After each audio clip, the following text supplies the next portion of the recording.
আসসালামু আলাইকুম take lovers. আশা করি ভালো আছো। আলহামদুলিল্লাহ। আল্লাহর রহমতে আমিও ভালো আছি। তো ফিরে আসলাম টেক রিঅ্যাকশন ভিডিওতে নতুন একটি রিঅ্যাকশন ভিডিও নিয়ে। তো আশা করি ভিডিওটি ভালো লাগবে। আজকের ভিডিওর টাইটেলটি হলো ৳১৫,০০০ এই সময়ের সেরা ৫ টি smartphone. Top ৫ smartphone around 15K okay? তো আজকে আমরা ৳১৫,০০০ ৫ টি স্মার্টফোন দেখব, সেটা নিয়ে আমরা অবশ্যই রিঅ্যাকশন করব। তো ভিডিওটি নিয়েছি অবশ্যই স্যামজন চ্যানেল থেকে, তাদেরকে ফুল ক্রেডিট দিলাম। তাদের ভিডিও লিঙ্কটি অবশ্যই আমাদের চ্যানেলের ডেসক্রিপশন বক্সে দেওয়া থাকবে। চাইলে তোমরা চেক আউট করতে পারো। তো চলো বেশি দেরি না করে আজকের ভিডিও কার্যক্রম শুরু করি। 1, 2, 3. আমি জানি এই ভিডিওটার জন্য আপনারা সবাই ওয়েট করে থাকেন টপ 5 অবশ্যই। বেস্ট স্মার্টফোন অ্যারাউন্ড 15K 15,000 টাকার মধ্যে সেরা 5টি স্মার্টফোন ওকে। রাইট নাও এই মুহূর্তে দাঁড়িয়ে বাজারে কোন 5টি ডিভাইস ভালো হবে 15,000 টাকার আশেপাশে বলা যেতে পারে। আমাদের লিস্টে আজকে যে ডিভাইসগুলো রয়েছে প্রত্যেকটাই ভালো ব্র্যান্ডের, অবশ্যই একই সাথে পোকো ব্র্যান্ডেরও একটি স্মার্টফোন আছে Wow. যেখানে কিনা 4nm এর এসওসি রয়েছে। আমরা ফ্ল্যাগশিপ ডিভাইসগুলোতে এখন 4nm এর প্রসেসর দেখতে পাই, তাই না? বাট আপনারা 15,000 টাকার আশেপাশে 5G ফোন এবং সেখানে আপনারা 4nm এর এসওসি পেয়ে ওকে, যাবেন। আমরা তো দেখব তারপর অবশ্যই। বলুন সবাই কেমন আছেন, ঈদ কেমন কাটলো অবশ্যই কমেন্ট করে জানাবেন। আর আমরাও চলে যাচ্ছি ভিডিওতে। বাট এই ভিডিওতে যে স্মার্টফোনগুলো নিয়ে কথা হবে প্রত্যেকটি আপনারা পেয়ে যাবেন এসএমএস গ্যাজেটসে, তাদের সাথে যোগাযোগ রাখতে পারেন। ভিডিও ডেসক্রিপশনে তাদের ইনফরমেশন মেনশন করা আছে। অলরাইট, আমরা একটু কম দাম থেকে আস্তে আস্তে একটু দামটা বাড়াবো আর কি, 15,000 আশেপাশে চলে আসবে। ওকে, সো ফার্স্ট অফ অল আপনার বাজেটটা যদি কিনা ধরুন 12,000 প্লাস প্লাস থাকে, 12,400-500 এরকম থাকে, 13,000 এর নিচে, সেক্ষেত্রে আপনি চয়েস করতে পারেন টেকনো স্পার্ক 40C। Okay. হ্যাঁ, এই ডিভাইসটা 12,500 টাকাতে এসে ওয়াও, ওয়াও! মানে আমরা বেসিক্যালি মানে ১২,০০০ থেকে ১৫,০০০ ফোনের মধ্যে কি মানে র‍্যাম কিন্তু আমরা বেসিক্যালি ৪ জিবি দেখি, ঠিক আছে? ১২-১৩,০০০ টাকা ফোনে 4 জিবি বা বেশি সর্বোচ্চ 6 জিবি দেখি এখন, ঠিক আছে? বাট আমরা এই ফোনের মধ্যে পাচ্ছি 8 জিবি র‍্যাম, 128 জিবি কি স্টোরেজ, যেটা কিন্তু আসলেই গুড সেন। মানে যে জায়গায় র‍্যাম রোম দাম বেশি, সে জায়গায় কিন্তু আমরা 8 জিবি র‍্যাম পাচ্ছি। এটা কিন্তু আসলেই গুড সেন। আর ডিজাইনটা হ্যাঁ, মানে মোটামুটি এটা মানে একদম কি মানে একটা নরমাল ডিজাইনের মধ্যে দিয়েছে আরকি, মোটামুটি সুন্দর, খারাপ না। তো ওভারঅল ভালোই, খারাপ না। তো চলো ভিডিওটি প্লে করি। ছিল এবং এই ফোনটাতে মোটামুটি বেশ কয়েকটা জায়গায় ভালো কিছু করছে, বেশ ব্যালেন্স টাইপের প্যাকেজ ওই Wow! Price point IP64 rating যেমন দিচ্ছে, ধরুন কিন্তু এই আসলে ফোনটা ভালো। মোটামুটি বেশ শক্তপোক্ত আছে। এই ফোনটাতে আইপিএস এলসিডি প্যানেল রয়েছে যেখানে আমরা 120 হার্টজ পর্যন্ত হাই রিফ্রেশ রেট দেখতে পাই। আচ্ছা। না, এটা ফুল এইচডি প্লাস এর না, এই বাজেট আপনারা ফুল এইচডি পাবেন না, এটা সবাই মেনে নিয়েই কিনবেন আমি জানি। এটাতেও এইচডি প্লাস রেজোলিউশনেরই প্যানেল রয়েছে, তবে ডিসপ্লে প্যানেল কোয়ালিটি ভালো, কালার রিপ্রেজেন্টেশন মোটামুটি বেশ ভালোই বলা যেতে পারে। অন্যদিকে এটা out of the box run করে অ্যান্ড্রয়েড 15 আর এটাতে MediaTek Helio Z81 wow, SOC. Wow, wow! মানে আমরা কিন্তু এই বাজেটের মধ্যে কিন্তু সবসময় কি মানে ইউনি এসএসসির বর্তমান চিপসেটগুলো দেখি, মানে 725G এরকম সামথিং চিপসেট দেখে থাকি। আর সেই জায়গায় আমরা MediaTek G81 পাচ্ছি, যেটা কিন্তু আসলে ঘটছে। মানে এই বাজেটের মধ্যে এই চিপসেটটা আসলে সুইটেবল একটা চিপসেট বা মানানসই একটা চিপসেট। মানে মোটামুটি যারা রেগুলার কাজ বাজ সবই করতে পারবে, এবং কি যারা শখের গেমিং করে তারাও কি মোটামুটি গেমিং করতে পারবে। আর লং রানের জন্য এই চিপসেটটা আসলে ভালো, খারাপ না। তো চলো ভিডিওটি প্লে করি। হিসেবে রয়েছে। আমার কাছে পার্সোনালি বা আমার মানে টেস্টিং বা আমার এক্সপেরিয়েন্স থেকে আমি বলতে পারি ইউনি এসওসির তুলনায় আমার কাছে অ্যাটলিস্ট মানে এই প্রাইস পয়েন্টে যে ইউনি এসওসি পাওয়া যায় T7250 আইদার একটু ডিফারেন্ট কিছু, সেগুলোর তুলনায় Z81 এর উপরে ভরসাটা একটু বেশি রাখা যায়, যেটা আমার মনে হয়। তো সেই জায়গা থেকেও রিকমেন্ড করার মতো। এইটার ক্যামেরা আমরা দেখতে পাই 13 মেগাপিক্সেলের মেইন শুটার আর ফ্রন্ট ফেসিং ক্যামেরা রয়েছে 8 মেগাপিক্সেলের শুটার। ক্যামেরা অনেক আহামরি না হলেও এই সেগমেন্টে 12,500-13,000 টাকার মধ্যে যেগুলো পাওয়া যায় মানে দেখে বোঝা যাচ্ছে এখানে শার্পনেস ডিটেলস অবশ্যই ঘাটতি আছে। বাট তুমি যদি মোটামুটি লাইট কন্ডিশনে, ঠিক আছে, যদি ঠিকঠাকভাবে ফোনটা স্টেবল হাতে ধরে রেখে যদি ক্লিক করতে পারো, তাহলে ছবিগুলো মোটামুটি একটা কালারফুল ছবি দেওয়ার চেষ্টা করবে। তো এই বাজারে যেরকম ছবি দেয় সেরকমই ছবি দেখতে পাচ্ছি, তো মোটামুটি কাজে লাগানোর মতোই আর কি। তো চলো ভিডিওটি প্লে করি। হ্যাঁ, তাদের সাথে কম্পিটিশনে প্রায় ম্যাক্সিমাম ডিভাইস থেকে এগিয়ে থাকে, কারোর সাথে সিমিলার একটা রেজাল্ট দেয়। সো এটাও মেনে নিতে পারবেন, কিন্তু ব্যাটারিটা বড় আছে, 6000 এমএএইচ এর ব্যাটারি, NIT মডেল পার চার্জিং সিস্টেমের সাপোর্ট। মোটামুটি ব্যাটারি কম্বোটা ঠিকঠাক আছে, 6000 mAh এর ব্যাটারি প্লাস 18 ওয়াট কি ফাস্ট চার্জার। তো ঠিক আছে, ব্যাটারি কম্বোটা বিশাল বড় একটা ব্যাটারি দিয়েছে, 18 ওয়াট চার্জার, এটা ঠিক আছে, খারাপ না। তো আবার পাঁচল কাটও কিনতে পাচ্ছি, যেটা কিন্তু আসলেই ভালো, খারাপ না। তো চলো ভিডিওটি প্লে করি। সো এই কম্বোটাকে খারাপ বলা যায় না।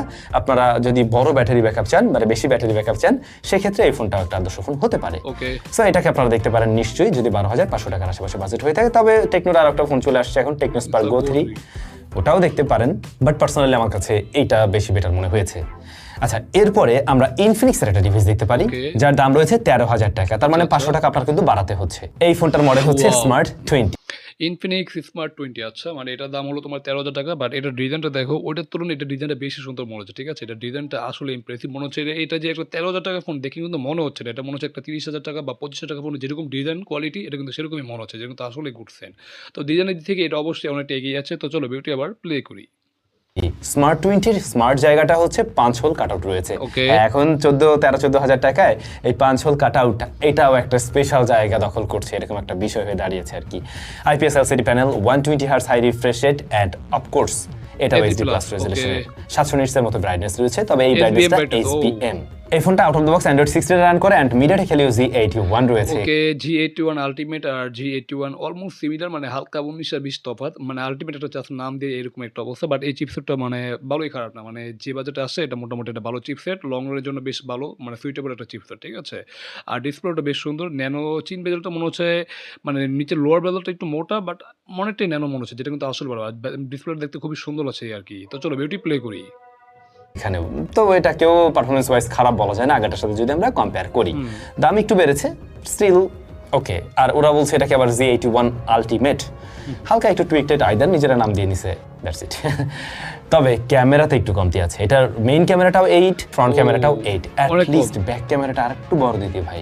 ইভেন এইটার ওরে। Camera quality Tecno Spark 40C এর তুলনায় আমার কাছে মনে হয়েছে একটু পিছের দিকেই, বা হ্যাঁ অবশ্যই, মানে ক্যামেরাটা যেমন মেগাপিক্সেল অনেকটা পিছিয়ে আছে, প্লাস ছবির কোয়ালিটি দেখো, হ্যাঁ একটু শার্পনেস ঠিক আছে মনে হচ্ছে, ওটার তুলনায় একটু শার্পনেস একটু বেশি মনে হচ্ছে, বাট তারপর ডিটেলস অনেক ঘাটতি। আর ছবির কোয়ালিটি মোটামুটি যদি লাইটিং কন্ডিশনে তোলা যায় তাহলে কি বেশ কালারফুল মনে হচ্ছে, ঠিক আছে এই আর কি। বাট ওভারঅল মোটামুটি আর কি, মানে অ্যাভারেজ কোয়ালিটির ছবি দেয়। তো চলো বিউটি প্লে করি। দাম তো বেড়েছে সেই হিসাবে আসলে একটু পিছের দিকেই থাকে। তো ক্যামেরা নিয়ে যদি খুব বেশি থাকে, এটা ক্যামেরার জন্য খুব আহামরি না, কিন্তু অন্যান্য সেটাই। দিক বিবেচনায় আবার বেশ ভালোই। 5200 mAh এর ব্যাটারি আছে এন্ড 15 ওয়াট। যে জায়গায় আমরা এই বাজেটের মধ্যে 6000-7000 mAh ব্যাটারি পাই, সেই জায়গায় মাত্র পাচ্ছি 5200 mAh ব্যাটারি, যেটা কিন্তু আসলেই কম। তো হ্যাঁ ব্যাটারি কম প্লাস কি চার্জারটা কম, ঠিক আছে, মানে 10 ওয়াটের একটা চার্জার দিয়েছে, যেটা কিন্তু আসলেই কম। তো আসলে ব্যাটারি কম্বোটা আমার কাছে ঠিকঠাক মনে হচ্ছে না এই আর কি। তো চলো বিউটি প্লে করি। চার্জিং সিস্টেম, এই প্রাইস পয়েন্টে যে কম্পিটিশন রয়েছে সেগুলোর মাঝে অনেক বড় আহামরি লেভেলের চেঞ্জেস আপনারা লক্ষ্য করবেন না, এবং অনেক ফোন আছে ব্যাপারটা এমন না, যা আছে সেগুলোর মধ্যে থেকে খুঁজে বের করা হয়েছে। তো আই হোপ বুঝতে পারবেন। আচ্ছা, এরপরে আপনি যদি বাজেট আরেকটু বাড়ান, লাইক 14,000 টাকার আচ্ছা। মতো, তখন কি চয়েস করতে পারেন Redmi Redmi 14C, এটা তো একটা পুরনো 14C। ফোন। না, এটা একদম রিসেন্ট টাইমের ফোন না, এই হ্যাঁ। ফোনটা বেশ আগেই এসেছে, স্টিল চয়েস করা যায়। আচ্ছা, ফোনটার আচ্ছা। রিয়ার প্যানেলের ক্যামেরা মডিউল অনেক বড় সড়ো, কালার টোন অনেকের কাছে ভালো লাগতে পারে। স্মার্টফোনটির ডিসপ্লেতে আমরা আইপিএস এলসিডি প্যানেল তো আইপিএস ডিসপ্লে পাচ্ছে, বাট এই যে এটা আবার ইউ শেপ নচ, মানে ওয়াটার ড্রপ নচ, যেটা কিন্তু আসলে এই ডিসঅ্যাপয়েন্ট। যদি এটা অনেকটা পুরোনো ফোন, ঠিক আছে, আরো 2-3 বছর আগের ফোন, বাট ওখানকার আমলে ঠিক ছিল, বাট এখনকার আমলে এই ডিসপ্লে যে ইউ শেপ নচ এটা ঠিকঠাক নেই, ঠিক আছে। বাট এইচডি প্লাস ডিসপ্লে পাচ্ছি ওভারঅল, তো এই আর কি। তো চলো বিউটি প্লে করি। দেখি, যেখানে 120 হার্টজ হাই রিফ্রেশ রেট রয়েছে, এইচডি প্লাস নিয়ে কমপ্লেইন নেই, কিন্তু ওয়াটার ড্রপ নচের ব্যাপারটা ভালো লাগবে না। সেটাই। বাট এটাতে আবার কর্নিং গরিলা গ্লাস 3 এর প্রোটেকশন রয়েছে, আচ্ছা। তো ওই দিক থেকে একটু শক্তপোক্ত বলতে পারেন। এই ফোনটা যখন এসেছিল অ্যান্ড্রয়েড 14 এ এসেছিল, এই মুহূর্তে দাঁড়িয়ে কি এটা লেটেস্ট অ্যান্ড্রয়েডে রান করছে নাকি 15 এ, এটা আমি একদম ক্লিয়ার না আসলে। যদি কেউ কিনে থাকেন রিসেন্টলি একটু জানাবেন কমেন্ট করে। এখানেও আমরা সেম এসওসি দেখছি, মিডিয়াটেক হেলিও এটা ভালো, খারাপ G81, না। ওরা আবার নাম দিছে আলট্রা। Ultra। তো পারফরমেন্সের জায়গাটা একভাবেই আছে, Same, আগের মতো same। করেই আমরা দেখছি, কিন্তু ক্যামেরাতে সেটাতে ইমপ্রুভমেন্ট লক্ষ্য করবেন, যেখানে আমরা 50 মেগাপিক্সেলের Wow। মেইন শুটারের পাশাপাশি 13 মেগাপিক্সেলের ফ্রন্ট ফেসিং ক্যামেরা দিচ্ছি, Impressive। এন্ড কেউ তো আবার 13 মেগাপিক্সেলের ব্যাক ক্যামেরাও দিচ্ছে না। সেটাই, মানে আমরা এখানে সেলফি ক্যামেরা পাচ্ছি 30 মেগাপিক্সেল আর মেইন ক্যামেরা পাচ্ছি 50 মেগাপিক্সেল। তো ওই হিসেবে মেগাপিক্সেল হিসাব করলে এটা অনেকটা এগিয়ে আছে। তো হ্যাঁ, মেগাপিক্সেল এগিয়ে আছে দেখে যে ছবির কোয়ালিটি ওরকম হবে, মানে একদম হাই লেভেলের হবে ওরকম না, মানে মোটামুটি এই বাজেটে যেরকম ছবি দিয়ে থাকে সেরকম ছবি পাবো, ঠিক আছে। তো চলো বিউটি প্লে করি। সেই জায়গায় মেগাপিক্সেল ওয়াইজ এটা একটু বড়সড় কিছু অফার হ্যাঁ, করছে, দেখা ছবি কোয়ালিটি But একই এর রকম। মানে এটা না যে ছবির কোয়ালিটি অনেক ভালো হয়ে যাবে। সেটাই। হ্যাঁ, এই প্রাইস সেগমেন্টে একটু ভালো, মানে তো মানে 19 আর 20 তফাৎ, ছবির কোয়ালিটি যদি বলি 19 আর 20 তফাৎ ওরকমই। বাট এখানে এবার দেখো মানে কি বলে তোমার শার্পনেসের ঘাটতি আছে, প্লাস কি তোমার ডিটেলসের অবশ্যই ঘাটতি আছে, বাট 19 আর 20 তফাৎ এই মানে কি হালকা একটু বেটার হয়েছে এই আর কি। বাট বেশি একটা ভালো বলা যাবে না, বেশি একটা খারাপও বলা যাবে না, ঠিক আছে, মানে অ্যাভারেজ কোয়ালিটি। তো চলো বিউটি প্লে করি।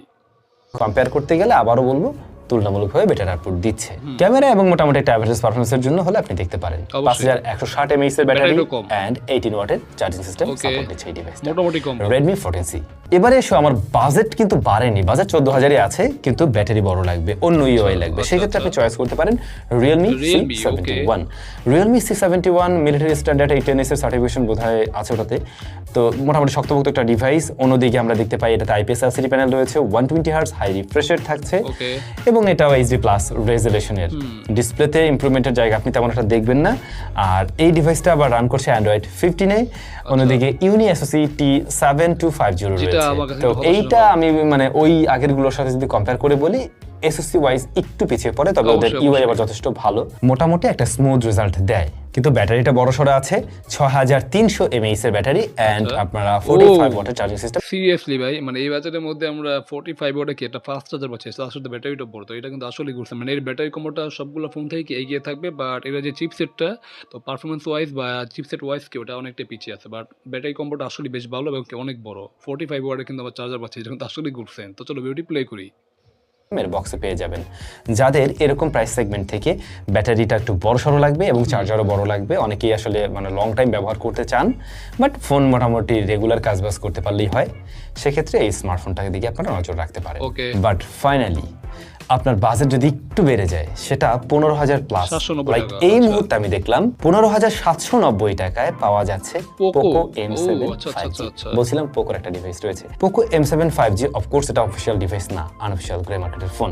এই ফোনটার রিভিউ আমরা করেছিলাম, তখন বোধহয় 17,000 বা এর আশেপাশে ছিল দাম, কিন্তু এখন দেখলাম এটার দাম কমে এসছে অনলাইন তথ্য অনুযায়ী। এই স্মার্টফোনটার ডিজাইনটাও একটু ডিফারেন্ট, ওই যে বড় ভাইদের সাথে মিল রাখে। তারপরে এই ফোনটাতে আমরা IPS LCD প্যানেল দেখি, এই ওই ডিসপ্লেটা তোমরা ইউ শেপ নচ পাচ্ছি, যেটা কিন্তু আসলে এটা হতাশাজনক। যদিও এখানে যদি একটা পাঞ্চল কার্ডও দিত তাহলে আসলে ভালো হতো, যদিও এটা অবশ্যই এটা পুরোনো ফোন, বাট কি আর করা, দিয়েছে তো এরকম একটা অবস্থা। তো চলো ভিডিওটি প্লে করি। প্লাস রেজলিউশন 120 হার্টজ পর্যন্ত হাই রিফ্রেশ রেট দেয়, এবং এই ফোনটা out of the box run করতো অ্যান্ড্রয়েড 14-এ, বাট এটাতে দুইটা মেজর আপডেট ওরা দিবে, তো সেক্ষেত্রে আপনি অ্যান্ড্রয়েড 16 পর্যন্ত পাবেন, 15, 16। সো এটা নিয়ে মনে হয় না টেনশনের কারণ আছে। কিন্তু যে বিষয়টা ভালো, এই ফোনটাতে আপনারা কোয়ালকম স্ন্যাপড্রাগন 4 Gen 2 পেয়ে যাচ্ছেন, আচ্ছা। যা 4nm ফেব্রিকেশন তৈরি করা একটা এসওসি। সো ব্যাটারি বার্ন কম করে, গরম কম হয়, এবং এটা মোটামুটি একটা গেমিং টেমিংয়ের রেজাল্ট দেয়। আপনারা যদি কম্পেয়ার করেন মিডিয়াটেক হেলিওজি 99, তারপরে এর আশেপাশে যেগুলো আছে আর কি, সেগুলোর সাথে কম্পিটিশনে এটা কিন্তু পিছিয়ে পড়বে না, বরং আরও বেটার রেজাল্ট দিচ্ছে। সেই জায়গা থেকেও আপনারা দেখতে পারেন। যদিও 15,000 একটু প্লাস হয়েছে, স্টিল আমি বলবো বাড়িয়ে চাইলে এটা নিতে পারেন, যদি এরকম প্রাইস সেগমেন্টে অ্যাভেলেবল মার্কেটে পাওয়া যায়। স্টেরিও স্পিকার রয়েছে, মাল্টিমিডিয়া কনজাম্পশন করলে হয়তো ব্যাপারটা ভালো লাগবে। তাছাড়া 5160 mAh ব্যাটারি অ্যান্ড 18 ওয়াটের চার্জিং সিস্টেম রয়েছে। Okay. তো অ্যাজ এ আনঅফিসিয়াল ডিভাইস বেশ গুছানো কম্বো, 15,000 প্লাস প্লাসে আর কি। কিছুদিন আগেও এরকম প্রাইস সেগমেন্টে বা আরেকটু বাড়ালে আমরা দেখতাম যে স্যামসাং এর ডিভাইস ছিল, A16 বোধহয় ছিল, বাট এগুলো রিসেন্টলি দাম আবার কিছুটা বেড়েছে, আপনারা দেখেছেন হয়তোবা। তো বাজেট থাকলে আমি বলবো ওদিকে যেতে, কিংবা আমরা ওটার জন্য আলাদা ভিডিও তৈরি করব।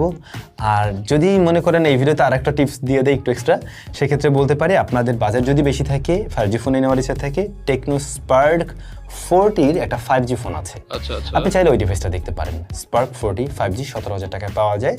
এটাতে বোধহয় মিডিয়াটেক ডিমেনসিটির এসওসি রয়েছে 6300 বা সামথিং এরকম কিছু একটা, তো ওটাও আপনারা দেখতে পারেন যদি বাজেট থাকে আর কি। আর আমরা এমনিতেও 20K অ্যারাউন্ড 20K প্রাইস পয়েন্টের ভিডিও খুব শীঘ্রই নিয়ে আসছি, তো তখন 17-18,000 থেকে 20,000-22,000-এর মধ্যে ওগুলো কভার হয়ে যাবে আই গেস। এই মুহূর্তে আসলে যে ধরনের ফোনগুলো অ্যাভেলেবেল রয়েছে মার্কেটে, মানে ধরুন ফোনের মডেল নাম আমরা অনেক কিছুই জানি, কিন্তু মার্কেটেই অ্যাভেলেবল নেই, সেগুলো নিয়ে তো কথা বলে চিল্লে লাভ নেই।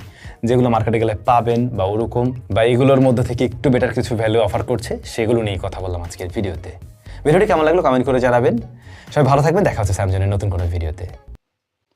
তো যাই হোক গাইস, এখানে ভিডিওটি শেষে গেলো, আমরা দেখে নিলাম টপ 5 স্মার্টফোন, ঠিক আছে, অ্যারাউন্ড 15K, ঠিক আছে। তো 15,000 টাকার মধ্যে আমরা সারা 5টি ফোন দেখলাম, সেটা নিয়ে আমরা অবশ্যই রিয়েকশন করছি। এখানে আমার বলার কিছু নেই, বা আমি এখানে কোনটা চয়েস করি সেটা আজকে বলবো না। তো তোমরা যে এখানে এই 5টা ফোনের মধ্যে তোমাদের কাছে কোনটা বেশি ভালো লেগেছে তোমরা অবশ্যই জানাও। তো এই ছিল আজকের ভিডিও বা আবার রিয়েকশন বা ওভারভিউ, এই তো। তো ভালো লাগলে অবশ্যই লাইক কমেন্ট শেয়ার, চ্যানেলে নতুন হলে অবশ্যই আমাদের চ্যানেলটিকে must subscribe and get the bell icon. তো দেখা হবে নতুন কোনো রিয়েকশন ভিডিওতে, সে পর্যন্ত তোমরা ভালো থাকো। আল্লাহ হাফেজ।